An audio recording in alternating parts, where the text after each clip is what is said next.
guys, that's your Rachel Legends. Welcome to the video. Sending some love, some positive vibes your way, especially if you need them out there today. Today we have the two buffs of the month. Listen, A++ for the two champions that they chose to buff. That's Blind Seer and Mountain King. But my thesis here going in, and I just took a look at these literally right before I hit record. My thesis is they didn't go quite far enough.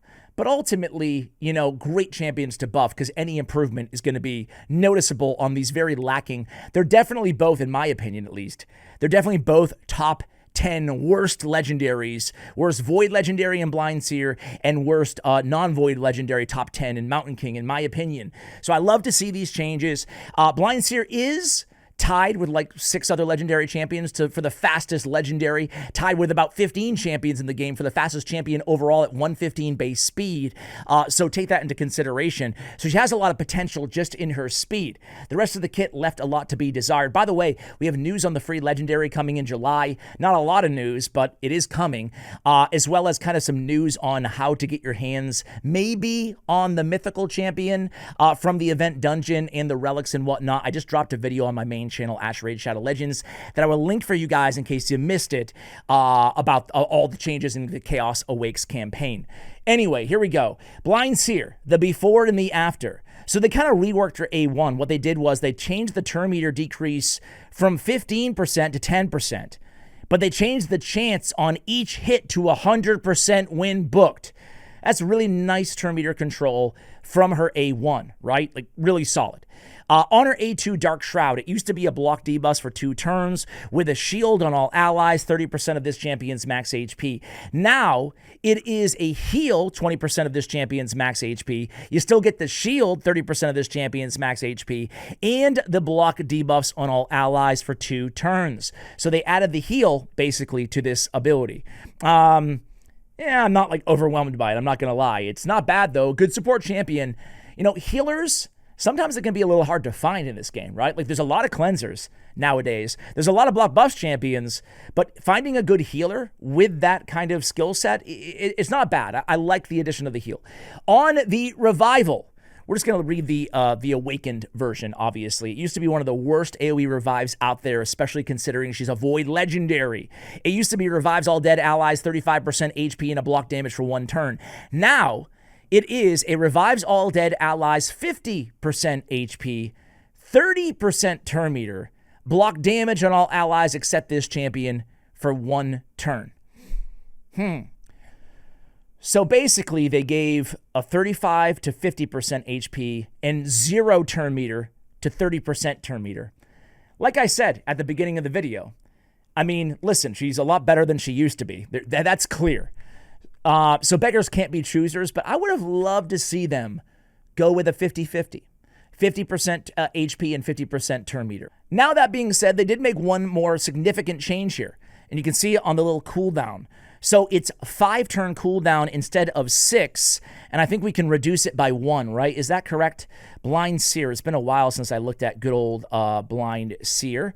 She has it on a 6 book down to 5. Now it's a 5 book down to 4. And I have to be honest with you guys, even though I could have stood for a little bit more in terms of that turn meter and whatnot, I like that it's block damage on all allies, obviously not just revived allies. It's all allies except for her. I like that they bumped the cooldown. That's a strong AoE revive now on a 4-turn cooldown. So overall, I don't know. What do you guys think? I'm going to give it a B+ buff. All right, next up is going to be Mountain King. So what are they going to do with a champion who has the most base HP in the entire game? This is a long time coming. To me, Mountain King's one of the quintessential Raid Shadow Legends champions out there in the game. I remember wanting this guy so bad back when I started playing in 2019. I was like, if I could only have Mountain King, then I would beat Raid Shadow Legends. Foolish then, foolish now, but that's what I thought. All right, so attack 1 enemy on his A1, but now fills his champion's turn meter by 10%. An additional 2% for each buff on the target. Not like game-changing, but not bad. Good addition. On his Enchanted Axe, attacks 1 enemy, ignore 50% of the target's defense. That's the same, but now grants an extra turn if the attack kills an enemy. Okay, better. Game changer, kind of like the A1. Game changer, nah, but better. That's a big ignore defense, right? It's a hard-hitting attack. Still only a single hitter, though. On the Regal Forces A3, attacks 1 enemy, Now it will ignore shield strengthen, unkillable, ally protection, and block damage. It used to be block damage and shield. They added strengthen, they added unkillable, and ally protection. Interesting, right? Definitely can combat like a Necret type champion out there, right? So serves more utility than it used to. Block damage is one of the most important ones. There's so much block damage in the meta right now. But unkillable can be useful too, especially against like a Gizmak, being a force affinity option against an unkillable taunter, in a Gizmak. They also added decrease the cooldown of the enchanted axe, that's the hard-hitting A2, by 2 turns if this attack kills an enemy. So we have an extra turn potential on the A2.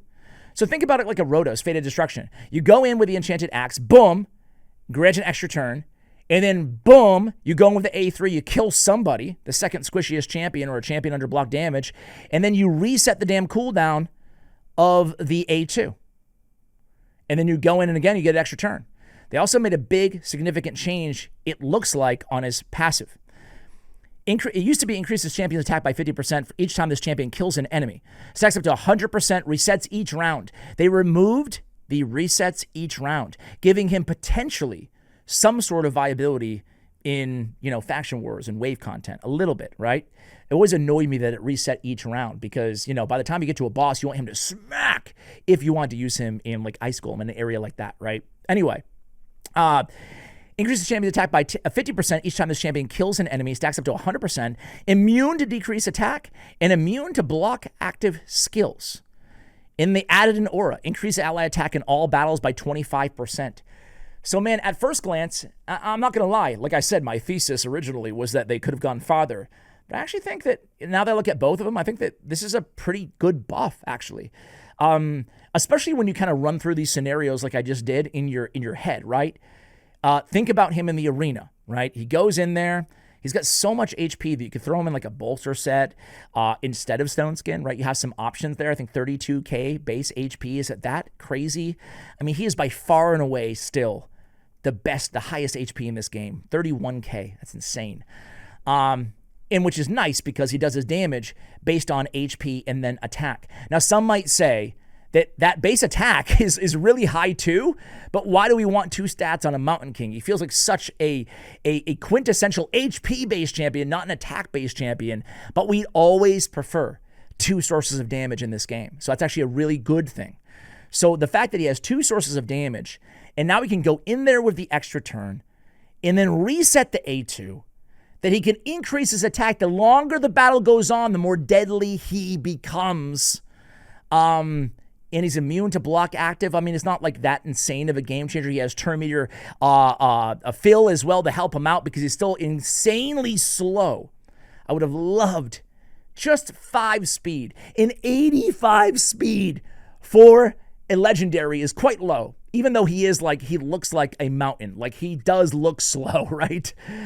Anyway, I've rambled on enough about Mountain King. What do you guys think of these buffs, these balance changes? Great champion selection here. They both clearly needed it. I wish they would do more than 2 a month, but these 2 were good choices. Will they be the best champions in the game? I doubt it, but certainly intriguing if you own these champions. If you own them, what do you think? Let me know in the comments below. Thank you for watching, and as always, take care, guys.